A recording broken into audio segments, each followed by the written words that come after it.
mi-a spus că nu vrea banii mei, ea vrea doar iubirea mea. Până ieri credeam că banii aduc fericirea, credeam că banii stăpânesc omenirea. O femeie m-a închis, m-a convins că nu-i așa, și mi-a spus că nu vrea banii mei, ea vrea doar iubirea mea.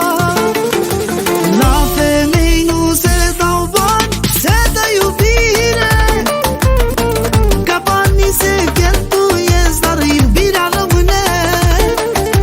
Mai bine să-i faci cadou o inimă curată, pe care să o iubească viața toată.